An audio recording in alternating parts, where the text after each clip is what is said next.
நண்பா இந்த வீடியோவில் பார்த்தீங்கன்னா நம்ம அந்த லைன்லக்கு சோஃபா செட்டோட அந்த பேக் சைடில் வர அந்த ஃப்ரேமு ரெடியாகிறத வந்து இந்த வீடியோவில் காமிச்சிருக்கேன் நண்பா. போன வீடியோவில் அந்த பேக் சைடில் வர அந்த லெக்கு ஃபுல்லாகவே கட் பண்ணி தொலையடிச்சு இருக்கிறது ஃபுல்லாகவே காமிச்சிருந்தேன். இப்போ இதெல்லாம் பார்த்தீங்கன்னா அந்த பேக் சைடில் வர அந்த ஃப்ரேமு தான் நண்பா.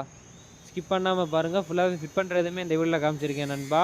நான் நெக்ஸ்ட் வீடியோவில் பார்த்தீங்கன்னா ஃபுல்லாகவே ரெடியாகிறத வந்து கண்டிப்பாக காமிக்கிறேன். இந்த ஃப்ரேம் ஃபுல்லாகவே கோர்க்கிறது, முன்னாடி வர அந்த லைனில் வச்சு பண்ணுறது எல்லாமே நான் காமிக்கிறேன் நண்பா. கண்டிப்பாக நம்ம ஒர்க்கோட ப்ராசஸ் எல்லாமே இந்த மாதிரி ஒவ்வொரு வீடியோலையும் ஸ்டெப் பை ஸ்டெப்பாக தான் நண்பா நம்ம காமிப்போம். எதனாலன்னு பார்த்தீங்கன்னா நம்ம ஒர்க்கோட ப்ராசஸ் எப்படி, நம்ம எப்படிலாம் வேலை செய்கிறோங்கிறத கண்டிப்பாக நீங்களும் தெரிஞ்சுக்கணும் நண்பா.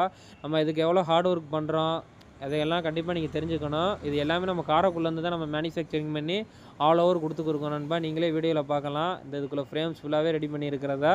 தேவை இருக்கிறவங்க இந்த நம்பருக்கு வந்து ஆர்டரை ப்ளேஸ் பண்ணுங்கள். நம்ம பேஜை மறந்துடாமல் சப்ஸ்கிரைப் பண்ணி வச்சுக்கோங்க நண்பா.